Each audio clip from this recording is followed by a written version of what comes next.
ladies and gentlemen, and welcome to the February 5th edition of Beyond the Headlines. I'm your host, Colin Dowe, and it is a pleasure welcoming you to this evening's program.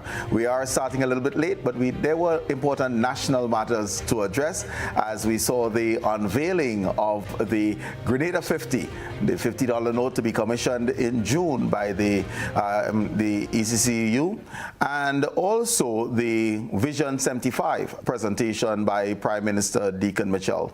So whether you're still up with us, so we're happy about that, whether you're lying in bed to take us in your living room, outside in one of the shopper bars, that's fine. Whether you're looking at us, the GBN television, radio, on the social media, welcome. It is a pleasure. We are going to do this evening a recap of what we just witnessed, as well as getting to some visioning of our own as we discuss a constitutional reform. And I do have four esteemed gentlemen with me this evening. I will start off with our online connection, Dr. Francis Alexis KC. Welcome, Dr. Alexis. Thank you very much, Colin. Pleasure to be here. Excellent. And I will do from furthest out, my good friend and brother, Ali Gill. Thank you very much. That's a lovely shirt you're wearing this evening. Well, I know that, you know, going up, and up. it is Independence garb. It is Independence garb, and one don't only have to do the red, green, and gold. You can do some experimenting. Some nutmegs. That's right. That's right. Next to him, we have Mr. Jerry Edwin. Good night, Colin, and to my colleagues, and to our fellow citizens, good night as well. Glad to be here. Excellent. And to his right, Ewart Lane. Good night, Colin. Thank you for having me, and happy 50th anniversary to all Grenadians and all listeners. Excellent. And let's just jump right into the meat of the matter. And Dr. Alexis, allow me to begin with you. And I'm beginning with you not because you're KC, but I would argue you are the seasoned politician among the group. And I'm making a distinction between yourself, who successfully ran for elected office, and others who are appointed senator that might be on set. So, Dr. Alexis, as you heard, the Vision 75 presentation by Prime Minister Mitchell, some of the things that just jumped out at you as you listened. The Vision 75 was produced by Prime Minister Mitchell. It was quite creative, quite inspirational. He gave us various themes ranging from health down to the environment.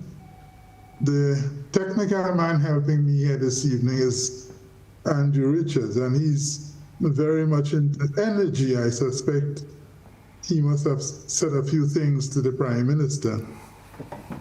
In the context of why I am here tonight, what jumped out to me, not only from the Prime Minister, but from the Governor of the Eastern Caribbean Central Bank, is that there are certain themes which warrant what I want to say tonight. Patriotism, pride, identity, the call to teach civics. These are themes which justify my proposal put out 2 weeks ago or so. Therefore, I very warmly welcome these themes being highlighted the way they were by the Prime Minister and by the Governor of the Central Bank, Dr. Antoine. Mm-hmm. Thank you. All right. Ali, some of the things that stood out to you? Well, first of all, allow me to say to all our fellow citizens, happy 50th anniversary. I think that's the place we should start tonight. Mm-hmm. I am of the view that the unveiling of the commemorative $50 note is an absolutely brilliant initiative. I think that for me is one of the will be one of the legacies of the 50th anniversary celebrations. And to top it off, we have a Grenadian who is the governor of Eastern Caribbean Central Bank. So the stars were aligned for that initiative, and it was a brilliant initiative. The Vision 75 presentation, I like the idea of the video background that introduced Prime Minister Mitchell. I like the surprise of his change of attire in terms of presentation. Although I must say that how the evening was billed or advertised, one would have thought that Prime Minister Mitchell would have given a more structured speech in outlining that Vision 75. And I still maintain that a more structured speech would have given us more clarity with regards to what he is articulating to be this Vision 75. Nonetheless, I believe that the issues he raised with regards to health, regards to energy, were very inspirational. And if we can only put in place a plan, he makes mention of the plan, but we need to see the plan. This government is on its second budgetary cycle, so that the sustainable plan for 2035, one may begin from the content of Prime Minister's speech, that we will probably embark upon that sustainable plan maybe in the next budgetary cycle. Because I have not, from this presentation, I do not believe that the government is yet to embark upon that 2035 Sustainable Development Plan in the last two budgetary cycles. So there's work to be done, but I believe that his presentation is in the spirit of celebration. There's a good feel about it, a good energy about it, and as we move forward to climax in our 50th anniversary celebration, I think it was a night well spent. Jerry? Yeah, one cannot fault the Prime Minister for lack of energy, or the presenters or the producers for an absence of innovation. Clearly,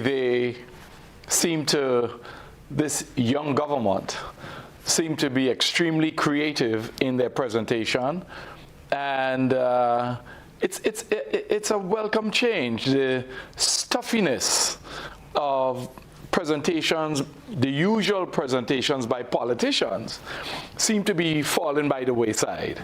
Yeah, so that's a good feel, as Brother Ali has said. But I can't help but feeling that I've heard this all before. You know, we need change in agriculture. We need innovation in agriculture. We need new sectors. We need research and development. We need. I'd have liked to have heard something about the abandonment of old institutions as we step into a new phase in our country's development, our country's young development. There is much we can discard of from to put 50 years behind us. I think I would have wanted to hear more of that. Okay. You want to elaborate in Sure. one of the things that we can discard? Sure. I can think of the GCNA, the Cocoa Association. I can think, for example, of the way that the infrastructure of government operates. I think we are lacking severely in the use of experts in government, particularly. Can you imagine one chief technical officer, one real technical officer across the board in all ministries? I think I like the approach, for example, of authorities, agencies, We have an environmental ministry in Grenada, for example. I think it's stuck between two other ministries. In fact, if you go to that ministry, you don't know really where you, am I in agriculture? I think I would really like to see an abandonment of the way that government administers its work. The way it does its work, it's the same way they were doing it in 1974. And here we are, going into another 50 years, a new 50 years, with the same old clothes. I think I would like to see more change. An announcement I thought the Ministry of Implementation, for example, would be able to chart something new, something different about the way government works. But same old, same old. Is it fair, let me just ask in terms of your whole opinion on abandonment, is it one of abandonment or repurposing? Because things expire. But it doesn't necessarily mean that you abandon it, but rather you restructure in a way so that it becomes fit for purpose. And those changes are necessary. Even in our own lives, if we don't make adjustments, we can become obsolete. No, I think there's nothing wrong in abandoning something and starting something new. We had fossil fuels. The Prime Minister mentioned it tonight. We had fossil fuel running automobiles for as long since Henry Ford did that Model T in Dearborn, Michigan. Grenada, by the way, had the second Ford that was ever made in the world here at McIntyre Brothers. The second T Ford that was ever made in the world. But we've abandoned fossil fuel cars overnight. Yes, and now we are using different types of energy. We've envisioned something new and cast aside the combustible engine. I think we can do that. I think that is what I want to see from the 51-year-old Grenada going forward. Okay, Ewan? Thank you again, Colin. Well, I'm old enough to remember 1974 and what it was like at the time of independence. So what really struck me tonight is that journey we had from being a country divided in 1974, the journey we had with various convulsions along the way, to where we are now, and the sense of unity. And to me, what really symbolizes that unity is this new dollar. I mean, it's the messaging contained in that simple document. In my view, it is fantastic. So I was really touched by that, and it really emphasizes to me the possibilities of our people. We speak about resilience and so on. It is really coming out there. The second thing that struck me about all of this is that today we have in Grenada, for the first ever time, we have in Grenada now a government that is led by a person who was born after 1974. So in many respects, the scars of the period, and even some of the scars of the latter period, they are not as evident to him, and they don't, him and his team, they don't impact on them as much as they impact on us and older ones. Let me ask you this though: are we less divided now than we are in 1974? I mean, are we less tribal, and I use that strong word deliberately, or has the divide just shifted?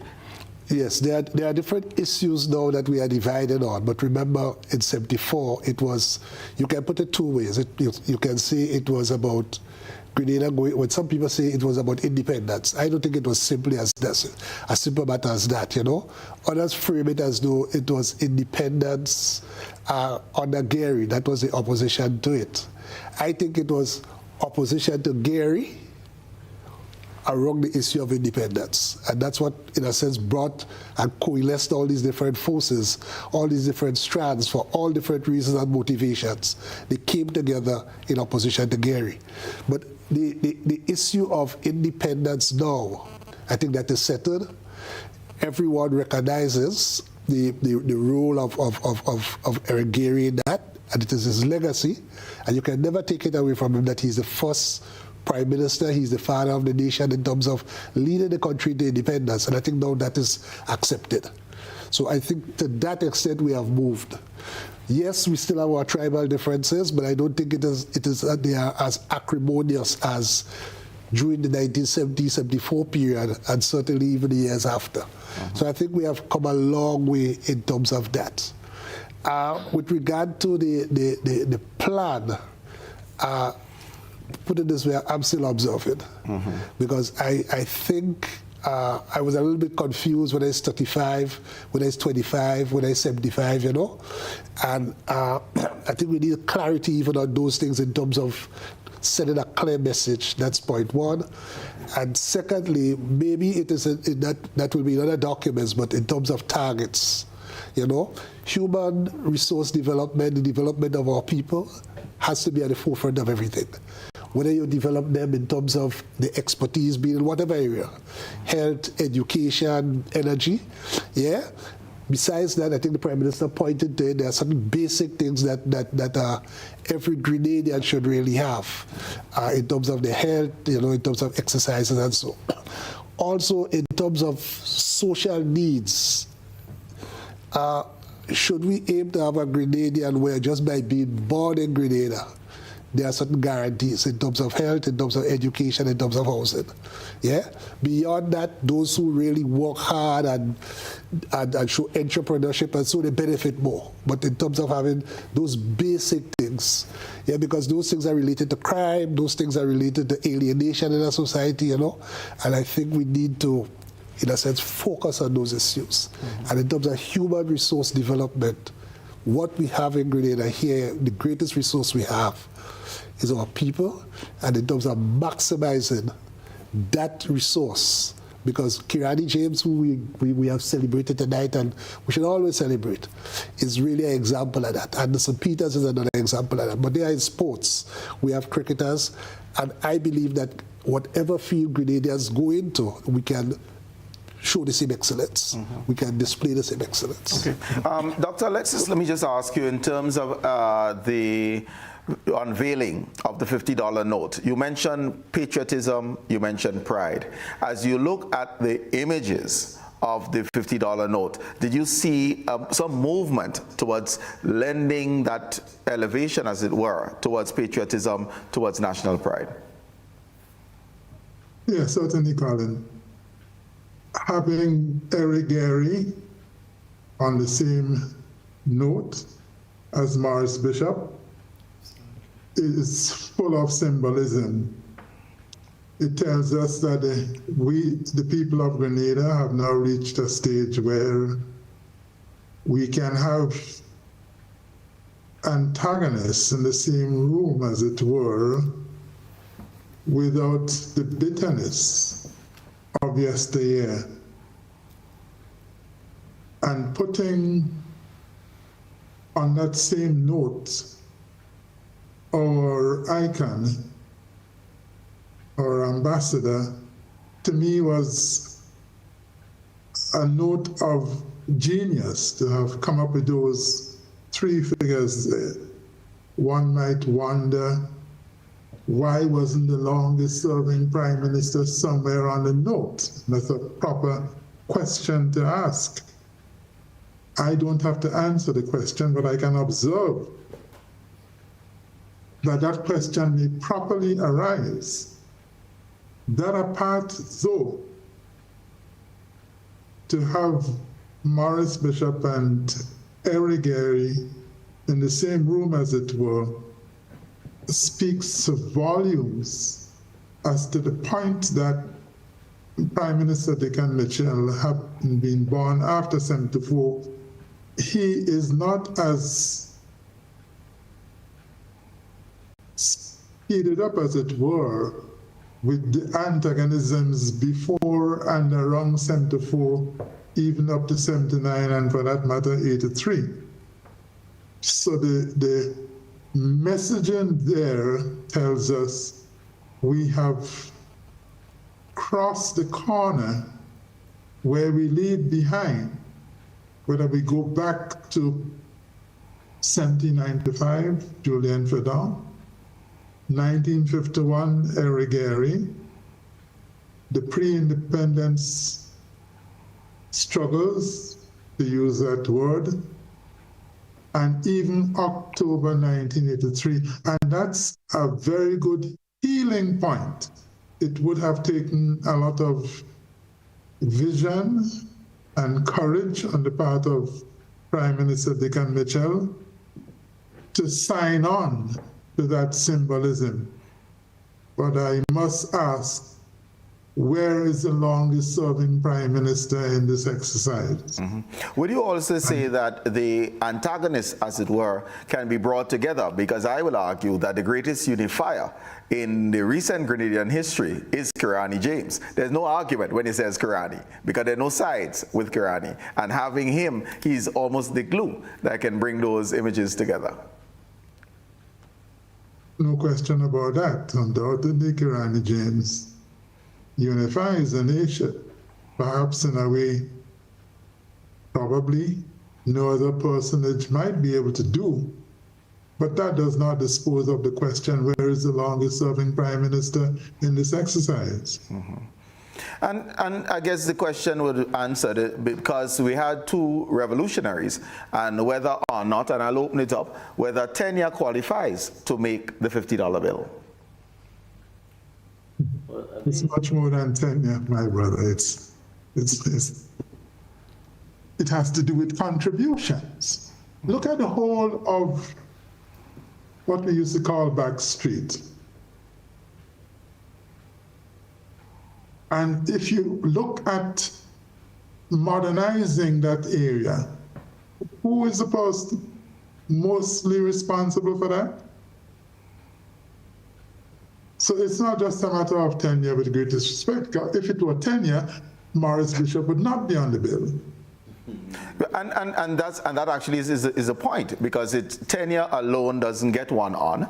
And if I am to be the antagonist in this scenario, the person largely responsible for the works of Backstreet is a former Minister of Works, not a former Prime Minister. All the more reason why the person would have been considered. I'm not making a big issue of that. I'm just saying, if I was sitting there before the third person named, Kirani James, I would have been wondering whether it would have been somebody else. When Kirani was named, that put paid to any sort of controversy. In fact, it was a streak of genius to put everybody together. No question about that at all. Yeah, and I'm like you, because when I heard the three, likewise, I had three in my head, and I guess from the images you could have made a guess. But I do agree with you; it is a reasonable question to ask, and just in witnessing as things unfolded, and if we had to make a guess, then there's at least one other name that must have come into play. I don't know if you gentlemen have any other things to add. My thinking is on this is. Does Grenada have any significant women? I would have liked to see some gender balance on that note, frankly. We men tend to take up all the space in a room. We sometimes forget that, our sisters have and are responsible for us being here in a very basic sense. I would have liked to see a Grenadian woman on that note. That's my thinking. Colin, if I may, I believe that Dr. Alexis has posed a very provocative question with regards to the longest serving Prime Minister being on the note.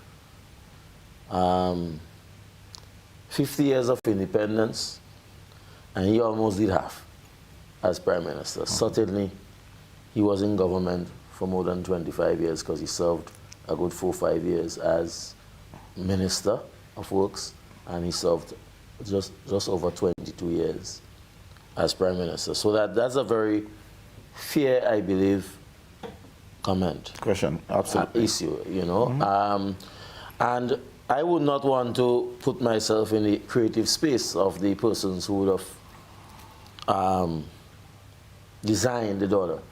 Because, one, they cannot put everything that we would want to see.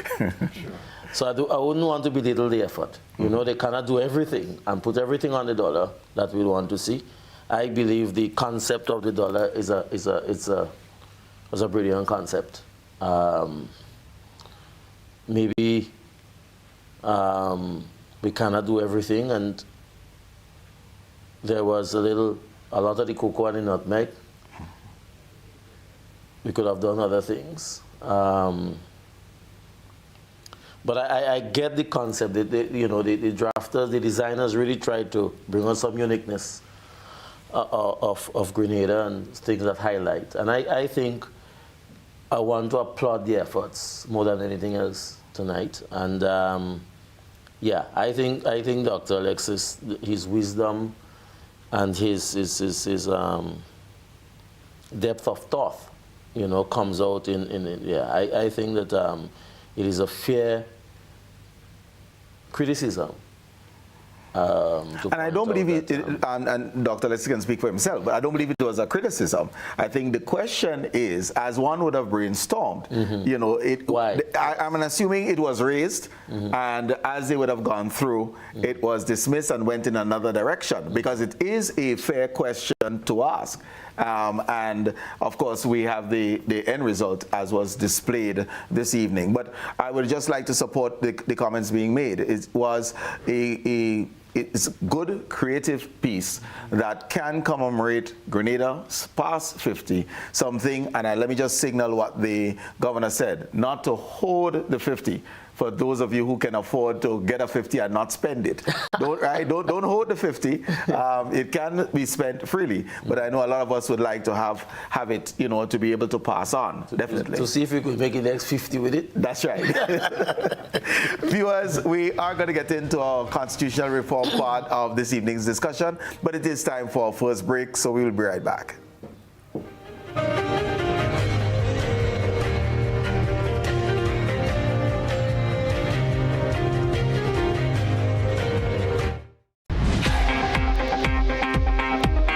Blast Gaming is where dreams come true and jackpots are won.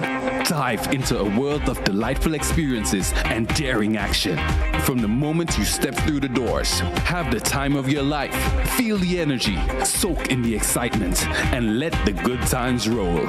Blast is more than just a place to play. It's where friends socialize, cocktails flow, and a safe space for those who dream big and dare to have fun while doing it. Blast Gaming. Know your limit, play within it. You must be 18 and over.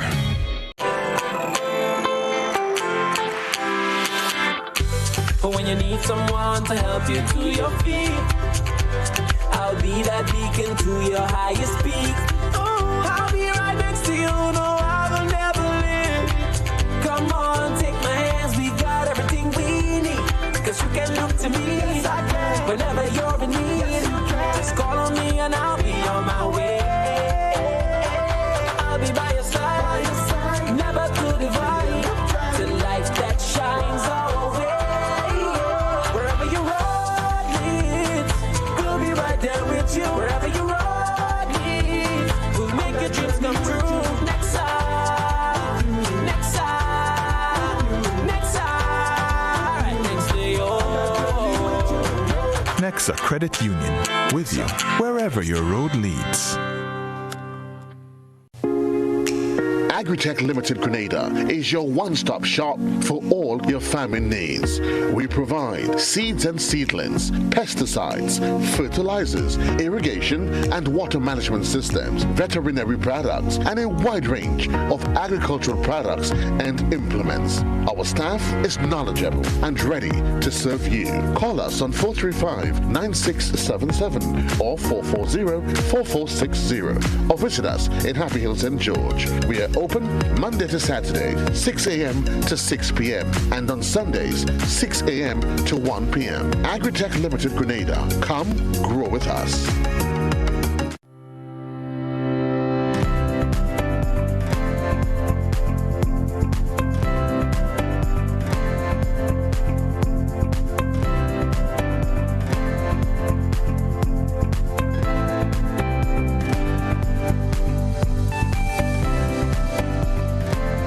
Planning and Development Authority of Grenada, PDA, is enforcing regulations to curb illegal, disorderly, and unauthorized development in several locations throughout the state of Grenada. The authority is concerned that structures mainly associated with vending are negatively impacting the environment, has undesirable public health and sanitation consequences, present obstructions to vehicle and pedestrian traffic, can become projectiles during adverse weather conditions, and generally affect the aesthetics of the nation. The PDA will work along with stakeholder ministries and institutions to effect the demolition, removal, and disposal of structures which fall in the category of illegal and disorderly development, commencing January 2024.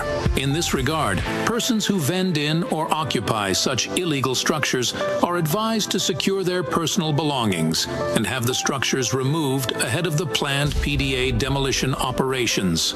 These actions of the PDA have become necessary to safeguard and protect public health and the environment, ensure the safety and well-being of all citizens and visitors, discourage any future disorderly construction, and encourage compliance to regulations pertaining to physical development in the state of Grenada. This is a message from the Planning and Development Authority of Grenada.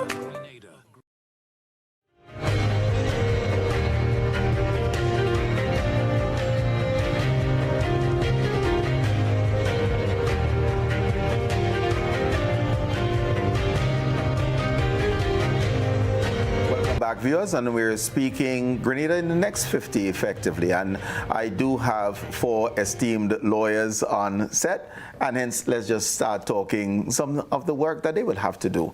So Dr. Alexa, I will definitely start off with you. Let's start some visioning, and if we are to lay a foundation for the next 50, looking at our present constitution, what are some of the things that you believe we should look at, we should address, we should alter in order for us to set the stage for progress over the next 50 years and beyond?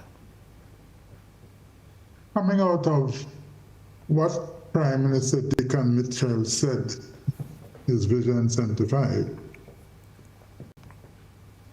Here are some keynotes: patriotism, pride, identity, teaching civics, and Jerry Edmonds spoke about change. So I want to dovetail all of these into what I'm going to say next. And quite interestingly, incidentally, the $50 bill, commemorative bill, is going to come here June.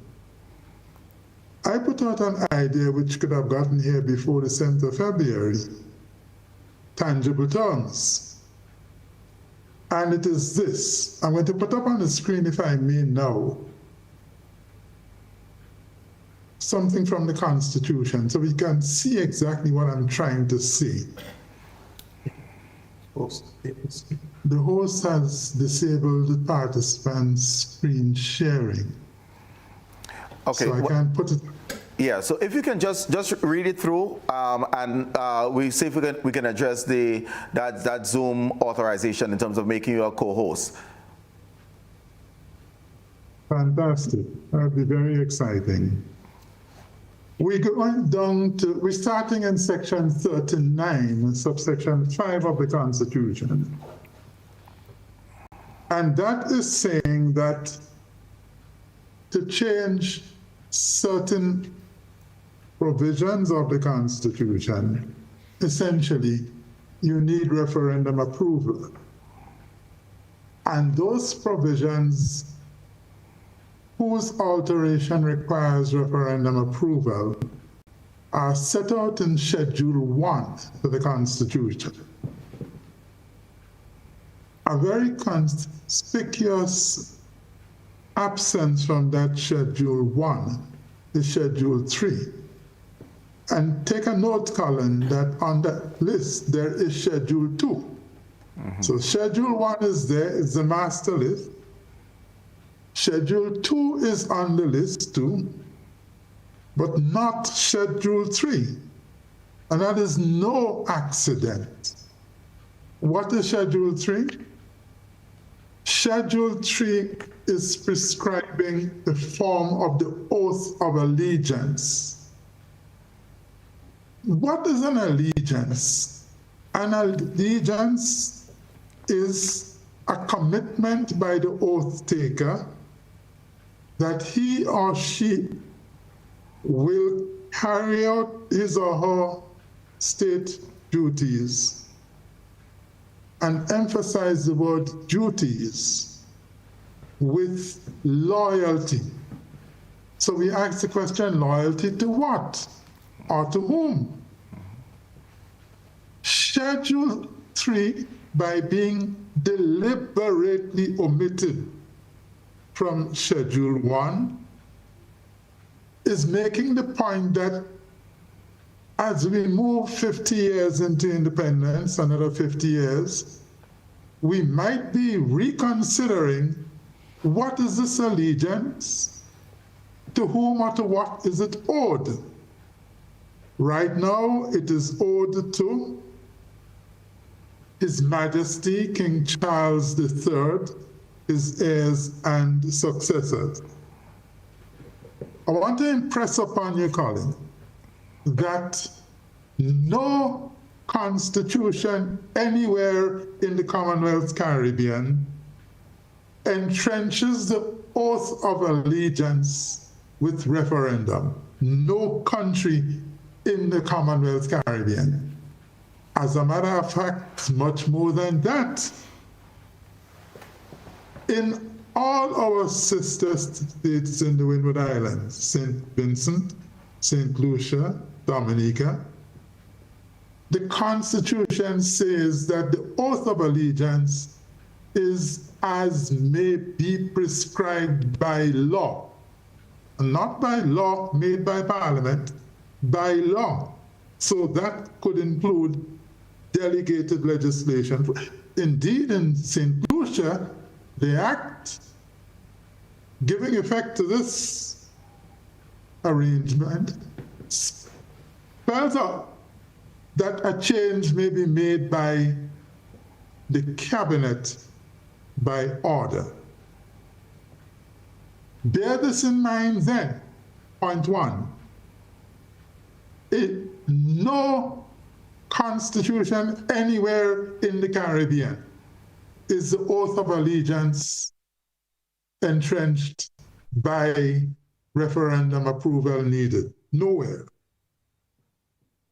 Most of our colleague countries in the Caribbean have made the change by removing the words in those days, Her Majesty Queen Elizabeth II, her heirs and successors, removing those words and substituting the name of the country, Jamaica, St. Lucia, St. Vincent and the Grenadines. And we are asking that a similar change be made here in Grenada to remove the words His Majesty King Charles III, his heirs and successors, and in their place substitute one word, Grenada. So you ask me now, why is it that no Caribbean constitution entrenches the oath of allegiance at the level of requiring referendum approval? This is the answer. Changing the oath of allegiance does not affect any of the basic structure of the Constitution, does not affect any of the prized aspects of the Constitution. So you ask me then, well then what do I mean by the basic structure of the Constitution? What I'm going to tell you now, don't look for it in any book. We are Grenadians. We are accustomed to thinking things through. And this is my definition of the expression basic structure of the Constitution. The first person I know to have used that phrase is Dr. Lloyd Barnett, discussing the Constitution of Jamaica, where he talks about the basic structure of the Constitution, but he doesn't define it. Well, being a Grenadian, I have some of that spirit in me, so I will attempt to define it now. The basic structure of the Constitution is the composite of the elements or values which primarily constitute the foundation of the Constitution. Let me give you some examples. The very idea of entrenchment in the Constitution, in Section 39 of the Constitution, read together with Schedule 1, that is the entrenchment. If you don't entrench the entrenchment section, you're spinning top in mud. All you have to do then is to just pull that line there and the whole thing unravels. Second element in the basic structure of the Constitution, naturally, provisions protecting human rights. So if I could have put up that Schedule 1, I would have been walking you through it to show you that all of these items are what I call core elements, core values of the Constitution.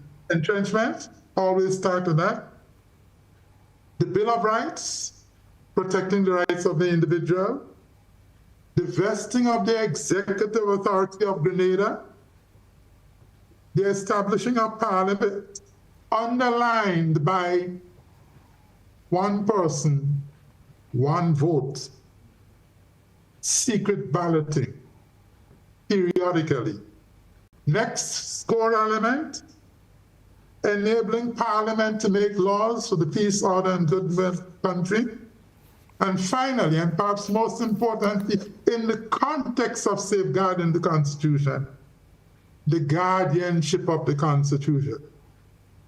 Who primarily is responsible for guarding the Constitution? Of course, parliamentarians have their responsibility. Ministers have their responsibility. For that matter, Colin, every Grenadian has a responsibility to help guard the Constitution. And the preamble to our Constitution makes that point. It says that protecting human rights is important of every individual, but the individual himself, herself, has a responsibility equally to safeguard the Constitution. Okay. So who? And if I can, just to bring in just on this point here, if you can, the idea of the allegiance and a small shift, as it were, because as Dr. Alexis pointed out, it doesn't require a referendum. Have you found it strange that in 2022, when it was the last election, and they were swearing in, which was public, the swearing in was to Her Majesty and her heirs and successors? Yes, it was, but I don't think the fact that we did something before or we were accustomed doing something really negates a new idea, which obviously Dr. Alexis is coming up with.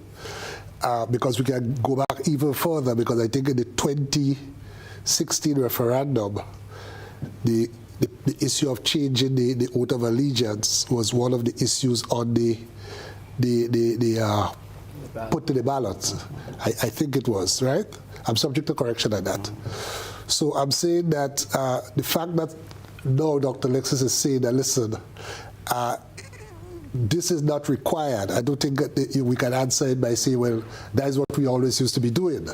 Because what we always used to be doing, we may well discover that that was not necessary, not proper, right? Let me, and just to move on, and the thing is, I don't believe you're saying not proper, it's what we did. It doesn't mean that we have to continue doing that. Right. And it sounded strange to me, where I have heard in other countries, swaying allegiance to Jamaica. Yes. And that's not what we heard in the case of Grenada. And in particular, in the era of reparations and all of that, it's absolutely. It's, so I guess that's the cue to bring Ali in on this one. Yes. And just his own thoughts. But I think also to that discussion that Dr. Alexis have led in recent times have provided us with what you may want to refer to as a low-hanging fruit in terms of how we do things. And it goes to the core of patriotism. It goes to the core of nationalism. And here again, it strikes neocolonialism in its face. We have spoken so many times about the trappings of colonialism. We have spoken so many times about emancipating oneself from mental slavery. And here it is that, and this issue of the allegiance, pledging the allegiance, is something that, in a sense, we have not really, we do it, but we're not maybe conscious of it. Or do we mean it? We say it because we have to say it. But the one putting their hand on the Bible, do you really believe that they believe what they're saying? Yes. So that has remained with us for 50 years. And I think that going back to Prime Minister Mitchell's presentation, the issue of constitutional reform should form a pillar going forward in Vision 75, constitutional reform. Because this now provides us this issue of allegiance. And I had further discussions with Dr. Alexis, and Dr. Alexis have done tremendous research throughout the region and the sub-region with regards to this issue of allegiance. And I know that he has spoken with leading constitutional experts in other Caribbean islands and so on. And even then, they have to go and look to see where is this oath of allegiance really is. Because the Constitution mentions it, but there it may be in some other delegated legislation and so on. So that issue of the pledge, the allegiance, is a low-hanging fruit in my respectful view. And to my mind as well, I would like to encourage Prime Minister Deacon Mitchell to consider constitutional reform as a core part going forward in the next 50 years. Jerry, were you surprised in that Vision 2075 there was no mention of an adjustment to head of state in Grenada? Again, patriotism, pride. Prime Minister over and over talk about Grenadianness. Some of us talk about Grenadianism, but same philosophy. Were you surprised that there was no mention of an adjustment to head of state? You know, I don't think the Prime Minister and his ministers of government fall into the category of those who believe the Queen's petticoat or the King's breeches is fine linen, right?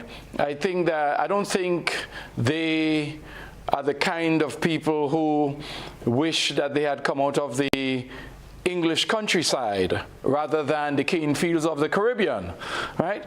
I think these are young people, and some of them are older, who are proud of who they are. But they need that guiding light. They need to have a roadmap as to how we go forward. Francis Alexis has actually turned on this light. Now, some people may want to stay in the dark, but what Alexis is saying is actually revolutionary. I really think it's so radical, but it turns human logic on his head because he's 150 years old. And here you have an old man who is saying to young people, here you go, here is something to take you into the future. Dr. Alexis, I hope you don't mind that I'm actually calling out your age. But, you know, the thing is,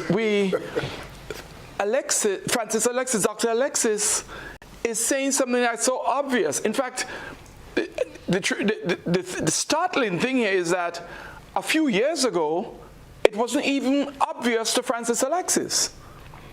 But like any good scholar, he does not rest on his beliefs. And I think that as Grenadians, we can take a page out of that philosophy. Look it. We must, as a people, and our friend Ali here has been leading this fight for reparations. We have to come to terms with something. There is a universal declaration of human rights. I don't even have to go to the European Declaration. C.L.R. James, the great Trinidadian cricketer, and can I call him a Marxist scholar, said when he wrote about the democracy of Athens, he remarked that every cook can govern. It means that there is nothing special about the king, except if we believe what the king says is special. Or the queen. Mind you, we've had hundreds of years of being indoctrinated into subjection to these ideas that somehow the king and the queen and their prince and their princelet, whoever they are, whatever they call themselves, that they are somehow entitled to rule. Well, I remember during the 1930s and 40s, we had crossed that bridge as West Indian intellectuals. Our people went to Oxford and Cambridge and earned first-class honors sitting with English schoolboys who went to these private schools. Why? The English told us before we get our independence, we had to prove fitness to rule. We have done that. We have proved without a doubt that we could stand shoulder to shoulder with any man or woman in this world. And I say we, I mean we, the people who are formerly colonized. Come now, the eve of our independence, 50 years later, do you know that if a Grenadian opposes the war in Gaza, who are we going to complain to? Well, the English people go to the street and complain to their government. Can we as Grenadians say to our head of state how we feel about the war in Gaza? I mean, clearly not. It points out how ridiculous it is that we have not embraced our humanity, that is our equality with all peoples everywhere. We are superior to none, inferior to nobody. We stand shoulder to shoulder. It's time to get rid of this oath to the king and the queen. All right, and let me just bring Dr. Alexis in, and I have another question that I probably struggle with, and that is the whole idea of the separation of powers. You mentioned early on about the executive branch, but really, is there an executive branch? Because, you know, some people sit in cabinet, and then when you come to parliament, all in favor say aye, and the same people in cabinet make that decision. Whether it's in lower house and those that they appoint to the upper house, all in favor say aye, and it's aye. Is that true democracy? And this parliamentary democracy that we inherited, does it lend itself to the proper germination of ideas, the criticisms of things that will come forward, and hence to our development? That's a very interesting question, but if you don't mind, just before I answer it, I want to respond to something that Ambassador Ali Gill said. He spoke about low-hanging fruit.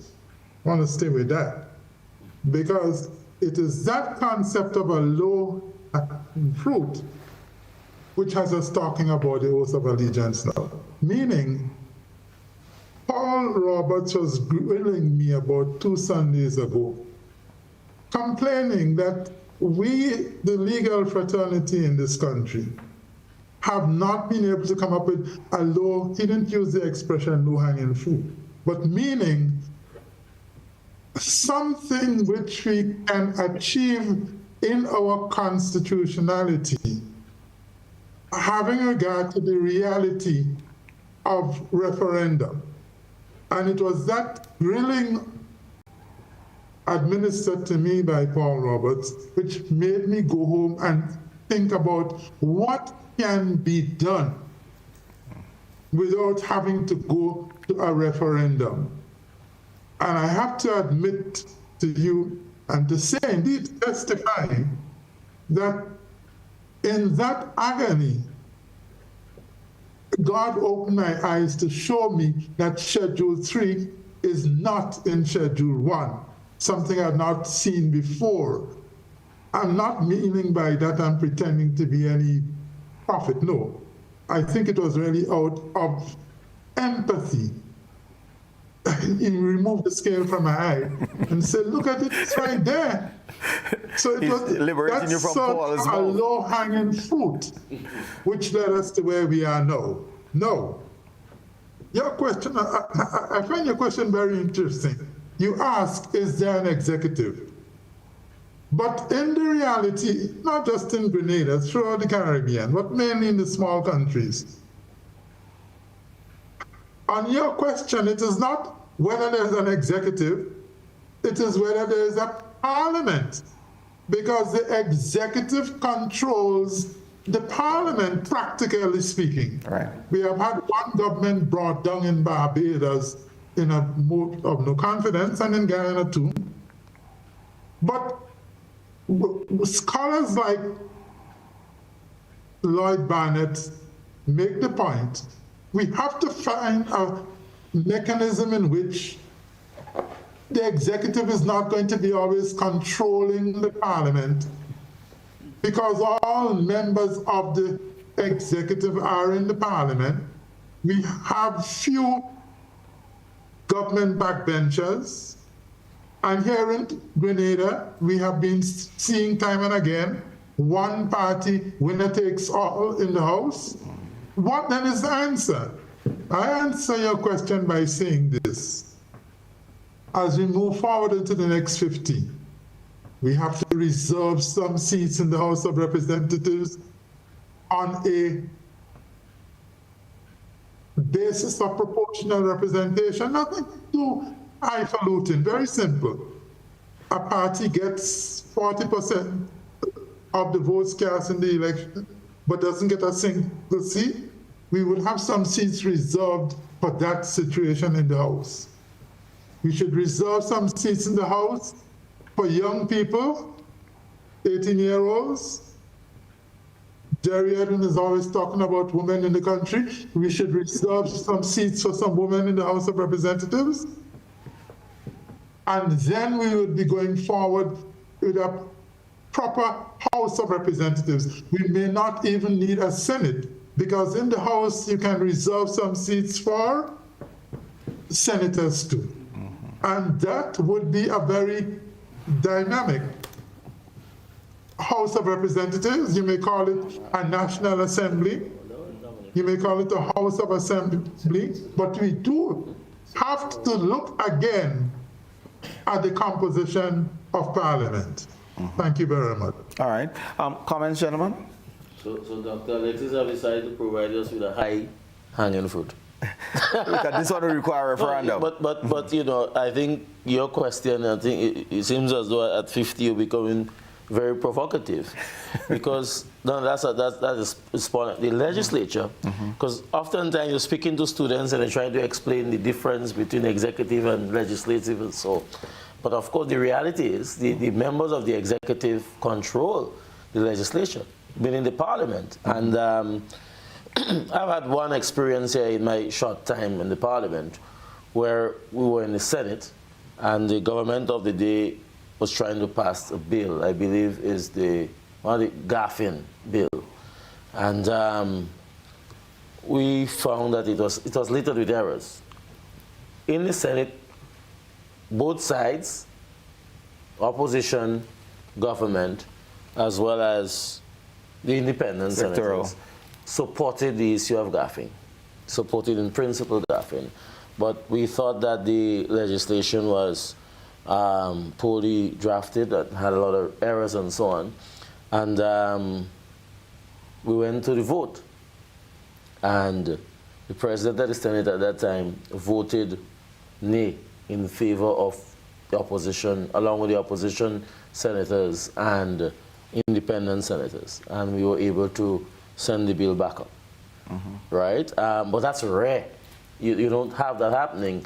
Generally, even if the opposition is making productive and progressive suggestions with regards to enhancing bills and so on, the government usually pay no mind. You know, so that sometimes we do have very poor pieces of legislation on our books because, and Prime Minister Mitchell spoke tonight in his speech with regards to when he spoke about what do we do, he said somewhere that what do we do when government come and they change a very good policy that they would have inherited. And he spoke of legislating. I'm not sure if legislation is the answer, frankly, because who then will enforce? You don't pass legislation and then the enforcement mechanisms is not there. Who's going to police the government? It comes to maturity, comes to consciousness of our leaders and so on. And this issue that Dr. Alexis has brought to the fore with regards to allegiance and so on, it has raised our consciousness. And it must raise the consciousness of our leaders. So that the issue with regards to what Dr. Alexis may be suggesting, a unicameral legislature with reserved seats and so on, is something that we can have a proper discussion on, you know, going forward. We must not limit ourselves and believe that the Constitution that we received in '74 is the Constitution we should have in 75. In 75, you know, so that, no, this is, I believe that the Constitution reform must be part, and I repeat it, of a core of how we go forward in Vision 75. And I believe that we've had no low-hanging fruits and we have high-hanging fruits. Okay. Before we go picking any more fruits, it's time for a break. So viewers, we'll take a short break and we'll be right back.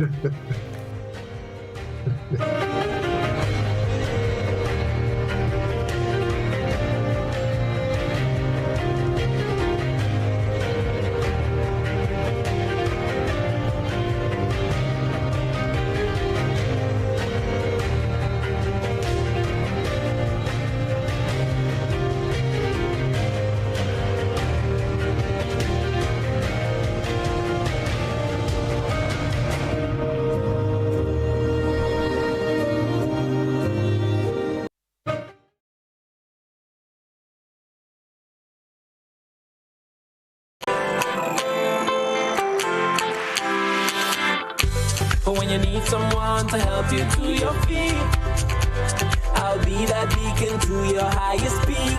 Oh, I'll be right next to you, no, I will never leave. Come on, take my hands, we got everything we need.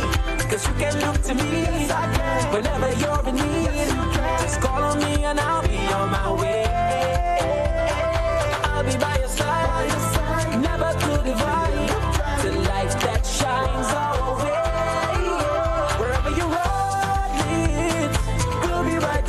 Wherever you run, we'll make your dreams come true. Next time, next time, next time, right next to you.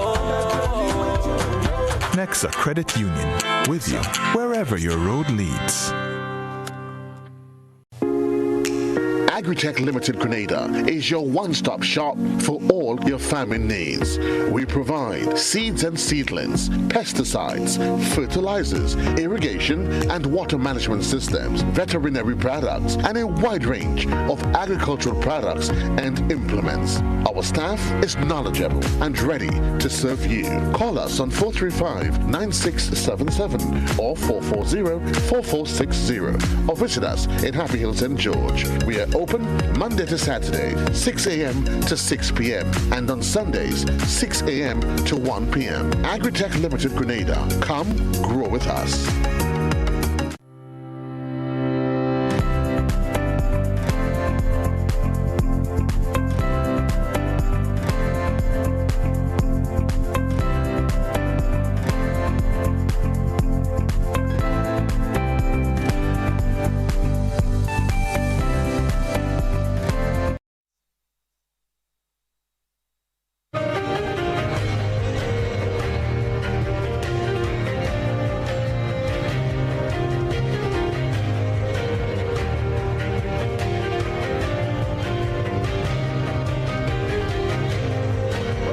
viewers and listeners, of course, we're talking constitutional reform as we vision towards the next 50, Vision 75. Let me just bring you in here because we were discussing the quote-unquote low-hanging fruit and removing or changing the oath of allegiance to say Grenada. Your thoughts on how easily this can be done? Well, firstly, let me say that in terms of desire for that change, I'm 100% with that. Right. However, with all the greatest of respect, I don't think it is simple and straightforward. I will not describe it as a low-hanging fruit, but I think it is something that we have to change. Yeah, I know there have been debates around it because I don't want to get into technical issues here, but while it is correct that the schedule that contains the oath is not a referendum entrenched provision, so you don't need two-thirds majority, you don't need two-thirds support, a supermajority support in a referendum. The fact is that section 111, the section that contains the oath, which is section 111 of the Constitution, which defines the oath, and then it says the oath is what you get in Schedule 3. In Schedule 1 of the Constitution, that section is partially entrenched. It says that section 111, which contains the oath, insofar as it applies to the sections which are deeply entrenched. Now, the issue there, I think, will be one of interpretation, whether given that Schedule 3 is not deeply entrenched, whether it falls. That gives the out. Right. But once you come into interpretation, I think that has been the difficulty. Once you come into issues of interpretation, then it's not straightforward. Although I believe that if a matter as that was to go before a court, there's a good chance that you could succeed. Along the lines Dr. Alexis is recommending. The question who will oppose that? Because it would really be the state. The irony, I've heard one or two people are swear to oppose it. I was kind of taken aback, but I've heard that on the basis of the purity and the respect for the Constitution, right? So that's my take on it. Yeah, because as Dr. Alexis didn't make this point, but I know he has made it in other areas, and King's Counsel Ruggles Ferguson has pointed out that, listen, if you can change the oath for the higher offices, the Governor General, the Prime Minister, the ministers, and so on, you can change it, and there appears to be agreement on that. You can change it without having a referendum. Yeah? The two provisions in the oath that creates a difficulty is the supervisory elections and the section provided for members of the Public Service Commission. And Ruggles Ferguson has made the point that, listen, it will be a complete absurdity to say that the Prime Minister, the Governor General could take an oath to Grenada while the supervisor elections has to take a different oath. You can't do. Well, the question is whether or not the Governor General can take an oath to Grenada. I mean, if we start walking the streets, people who run for elected office, one can say oath to Grenada, but we still have a head of state that is appointed by now the king, and therefore cannot take an oath to anybody but the king. So we need to answer that deeper question. Here, yes, absolutely, Dr. Alexis. Section 20 of the Constitution requires the Governor General to take the oath of allegiance, and that section is not referendum entrenched. The Governor General, the Prime Minister, the Chief Justice, all the judges of the Court of Appeal, all the judges of the High Court, the Constitution is very clear. One, the provisions of the Constitution or the court's order requiring them to take the oath, that is not referendum entrenched. And therefore, Section 111, the interpretation of section, does not spring back to them to suggest that and I think Mr. Lane is agreeing on that too, to suggest that the oath in relation to them is referendum entrenched. I think that's beyond dispute. But let me add this though. Out of respect for people like Mr. Lin and others, I have come up with a bill which guarantees constitutionality. What I will do, I will have 4 sections of the bill. One section talks about the Governor General, for example, the Prime Minister, whose oath provision is not referendum entrenched. So that is in a section by itself.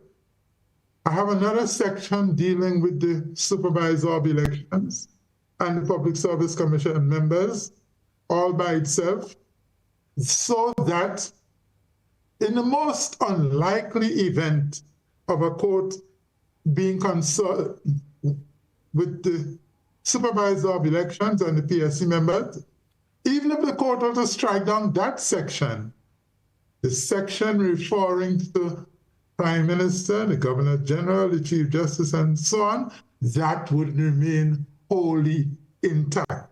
Okay, so you don't have to strike down we have a call online, so let's take that call and come back. Good evening, caller. Welcome. Hi, good evening. How are you doing? Very well. And good evening to your panelists. I want to direct this question to Dr. Alexis. I heard mention of Section 39.5 and the omission of the schedule, Schedule 3, which speaks to the forms of oath.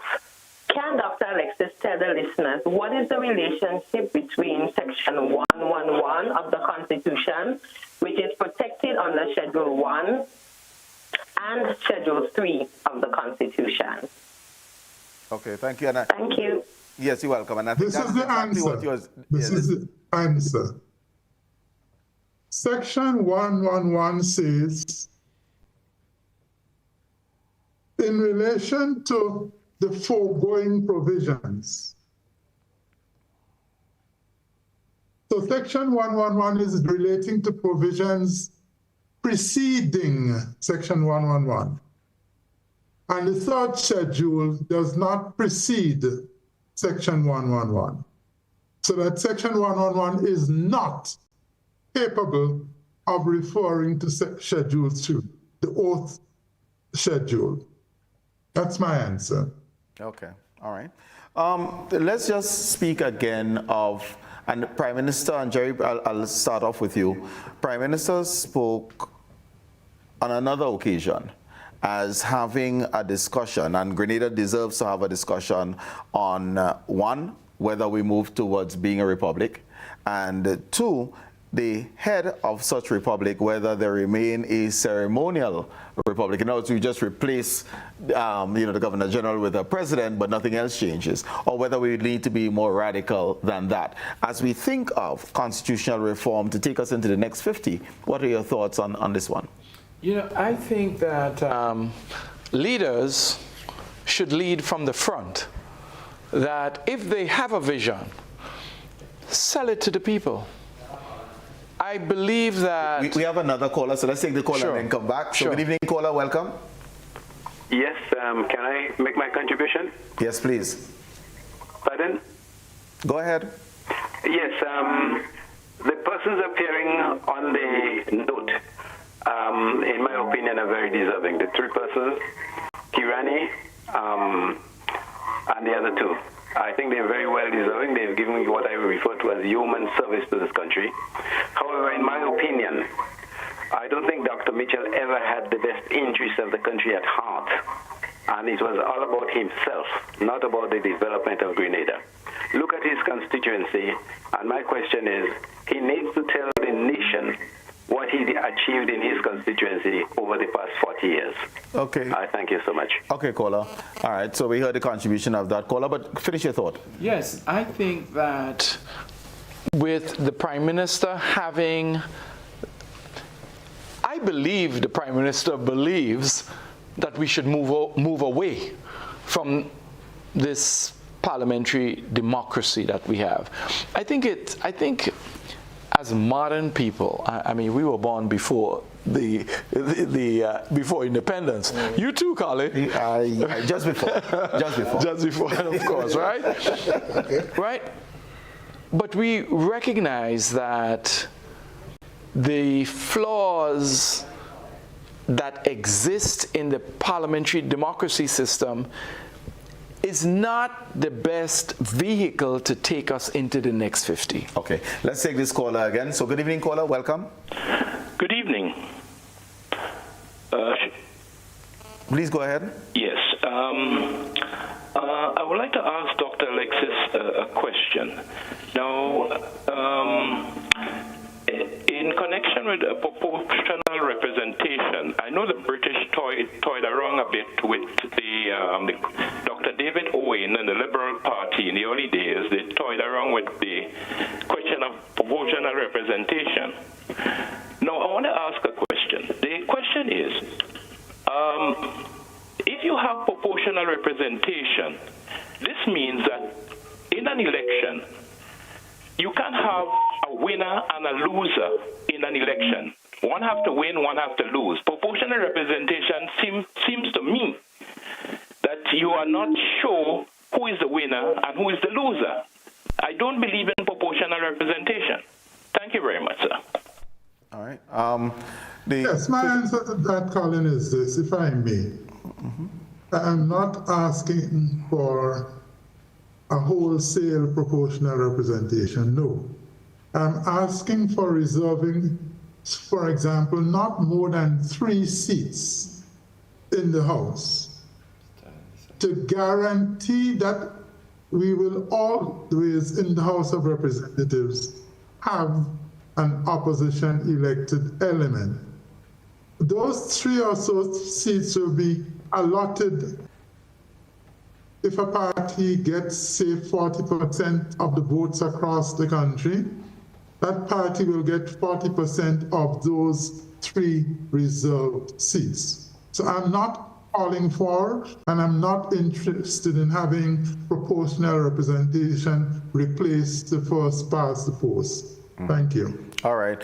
We have another caller. Good evening, caller. Welcome. Hi, good night. Go ahead. Hi. Hello? Yes, go ahead. Yes, good night. I saw the $50 note. And I saw Sir Eric Matugeri and Morris Bishop. I am saying that I don't know how come Morris Bishop is on the $50 note. Morris wasn't elected by the people, and then he had overthrown Gary, and then Gary had went through a lot with Morris. So I don't understand how Morris is on that $50 note.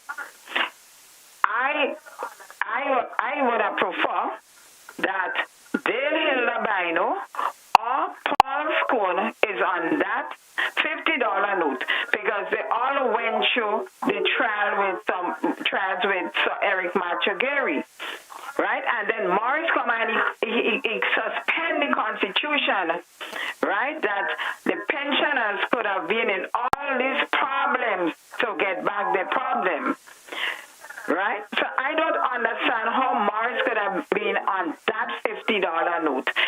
And if I was Eric Matugeri children, I would have refused that $50 note, because that is history for them, because knowing that what Sir Eric Matthew, their father, went through with the Joel Morris Bishop and them, this is a history for them when they look at that Gary and Morris.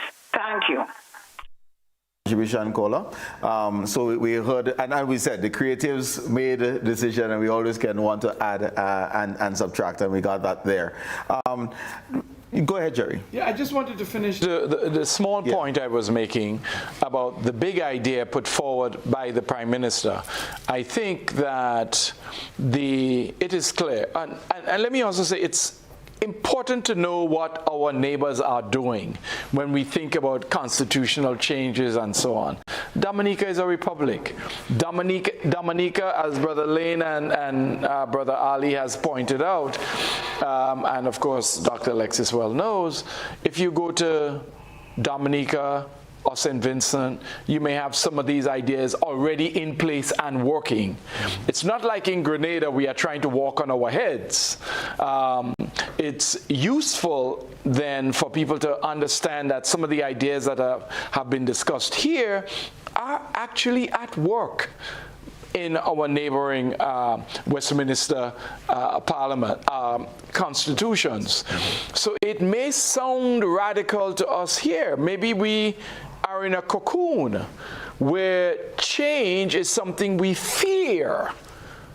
We have become fearful of change. There must be some sinister reason why we want to change. I get that sense out of the body politic in Grenada. We don't really believe that change is for the good. No, it locks our political leaders into a difficult place because they will always want to lead by consensus. Instead of running out, like the way Mia Motley does, cultural confidence. Say, hey, come with me. I know how we can take our country forward into the best possible way. Wait a minute. What does she have up her sleeve? You don't hear, I mean, and that's Barbados. Dominica, overnight. Look at St. Lucia. I think St. Lucia is at the CCJ now. Or they on the yeah. We somehow think there's a boogeyman lurking in the shadows that will mean the end of Grenada. Perhaps, and Dr. Alexis might remember I suggested at the last, I had my criticisms of Dr. Alexis in the last referendum. Because I thought, Doc, that what would have worked best and would still work, maybe it takes the young and vibrant Deacon Mitchell and his government to make it happen. I thought that it would have helped if persons who have litigated cases, ordinary citizens, who had gone to the CCJ and can come to forum, public meetings in Grenada and say, listen, this is my experience. I'm from Jamaica. I don't know if we have a caller online, do we? Yeah. We have a caller online, so let's just take the caller. Sure. Go ahead, caller. Good evening. Yes, let me say good evening, first of all, to this assembly of erudite Grenadians, intellectually accomplished, and of course, to recognize Dr. Alexis. But let me begin by saying, Colin, we live in a period of the consciousness of gender presence in issues. And while I recognize the distinction of each of your panelists, I'm certain that you could have populated it with at least one female that have the intellectual capacity and the intellectual distinction to have graced this panel. And that's my first opening mark as a criticism of you, the host. And therefore, in the future, given the gender consciousness that now exists, you ought to be conscious of that balance and to put it together. Two things. First of all, Dr. Alexis, I think as we mark this 50th milestone as a nation, Dr. Alexis's contribution in terms of the constitutional construct of our community and society need to be more recognized. Having said that, I believe his intervention at this time, I think we need to see it more in a political context than in a constitutional context, although the two can't be clinically separated because they are so entwined. The fact of the matter is, this generation of Grenadian and Caribbean people and of African people are at a point in world history in which our generation, in respect of the struggles and history of our forefathers and our very being, the fact is that in this period, reparations, the fact is that we have to understand contextually what the crown means. The crown represents a period in humankind. In other words, it's just broader than what we see it. In humankind, of an experience of the African outside of Africa when Europe came to Africa and enslaved millions of people. And we can't disconnect.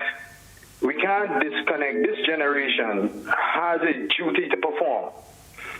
And this is why I want to take my hat off singularly to Dr. Alexis. I don't know if he consciously timed this, but the fact of the matter is we're at a juncture in human history when the evils of African enslavement, and make no mistake about it, the crown, although you were made to believe, represents human progress, represents the pinnacle of human civilization. But the crown represents, in fact, you said 2 points. The embodiment of the enslavement Make the second. of a vast majority of humankind. And the fact that we can now be calling for reparations, this generation can now be at the forefront of seeking justice for what happened to our forefathers. I think the suggestion that we remove ourselves from paying allegiance to that crown is absolutely. Thank you very much, and we certainly got the point. And here we have support for the movement towards the changing of the oath of office. And I think certainly we are in agreement and in that one. Time is quite quickly against us. So I introduced you in anti-clockwise order, and hence I will ask for closing comments in clockwise order. So I will start with you, Ewart, move to Jerry, Ali, and Dr. Alexis, of course, will have the last word. And as we, just the question and reflection really, as we think of the next 50, what within constitutional reform would you like to see happen first? Well, fundamentally, I would like to see the Constitution patriated, to use the correct term, not repatriated. Somebody corrected me on that. Meaning basically that we need to have a constitutional text that comes out of the Grenadian experience, out of the bowels of Grenadians. The 74 Constitution has served us, but there have been a lot of difficulties. Number one, it was conceived that we got it in when the country was divided, and some of the clauses in it reflects that. Number two, it had several convulsions: Revolution 79, Implosion 83, Invasion, Restoration in 85. But even after that, between 85 and now, there have been 3 constitutional reform commissions. All have produced reports calling for change. There have been 2 referenda. Both failed, but the issue of change, as is reflected by Dr. Alexis' latest intervention, is one of the things that has been constant. And I don't see how over the next 50 years we can go forward fully and really realize our potential as a nation and as a people without addressing that matter. I know there are difficulties. My own view is that it should be a long process of engaging the people, and the people should be involved. Okay, Jerry? There are 48 hours left to the 7th of February. That means there is time for this Parliament and this Prime Minister to make an announcement to the nation that the oath is going to be changed. Now, we could change it afterwards, but I think there is time to have a radical break with the past, and the oath represents that. As I said at the beginning, there is no shortage of energy and vibrancy and creativity from this Prime Minister and his cabinet. We've seen a lot of it leading up to the celebrations. And I think certainly that's something we need to embrace. The Grenadian who believes that we should not change the oath of allegiance from king and queen and all that does not exist. That Grenadian does not exist. I believe I cannot be contradicted. that Grenadian does not exist who wants to continue to pledge allegiance to Elizabeth and Charles and whatever their names are. So I think this is something that the Prime Minister could announce. We have enough time, and then we could work it out with the assistance of people like Dr. Alexis leading this. All right. That's my view. Ali? We are people yearning for constitutional change. There are people yearning for constitutional advancement. 1974, 50 years ago, we had a constitution. And I agree with you, it has solved its time. And the entire text, in my respectful view, needs to be revisited in one way or the other. In the meantime, let us swear allegiance to Grenada. Let us change once and for all reference to a royal Grenada police force and Her Majesty's prison. Let us adopt the Caribbean Code of Justice in its appellate jurisdiction, and let us remove the King of England as head of state. I think these areas are good starting points. But we definitely need, going forward in 50 years, to look at how we govern ourselves and to make improvements and advancements to govern ourselves. I believe we have what it takes intellectually. I have no doubt that we have a commitment, but throughout my good friend Jerry Edwin's presentation tonight, he made mention of the fact that we need to lead. There is always this sense that, you know, we need to have this dialogue and this conversation. We can keep talking to ourselves forever and don't make change, but I think we are reaching a juncture where we need to make big decisions and do big things pursuant to our Constitution. Dr. Colin, Alexis? I wouldn't want to leave here without once again wishing my fellow Grenadians happy 50th. Excellent. Dr. Alexis, last word is yours. We start with the low-hanging fruit. That would extend to the oath of allegiance, because Schedule 3 with the oath is not referendum entrenched.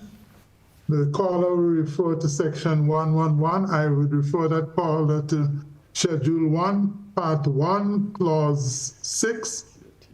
Go to Clause 7, it says Section 111 in its application to any of the provisions mentioned in the foregoing items of the schedule. Schedule 3 is not in the category. Stretching beyond the low-hanging fruit, we have work to do. The composition of Parliament, for example. That must be the first port of call. Do we going to continue with having the British monarch as our head of state? We have to have a conversation on that. Those are some of the issues. There's a lot of thinking to do. Meanwhile, I extend to all my fellow Grenadians very best wishes for the 50th anniversary celebrations or Golden Jubilee of Independence. And thank you very much, Colin, for having me here tonight. Thank you very much, Dr. Alexis, Ali Gill, Jerry Edwin, Ewart Lane, and thank you, viewers, for being a part of this evening's discussion. I, too, must say, happy celebrations of our Golden Jubilee. Be safe and enjoy. And for those of you from the diaspora who have come to join us in these celebrations, welcome home. Don't eat all the breadfruit, because we still have to get some after you return. But it's been an absolute pleasure having you, and let's look forward to moving Grenada up, up and up. Have a good evening. Take good care.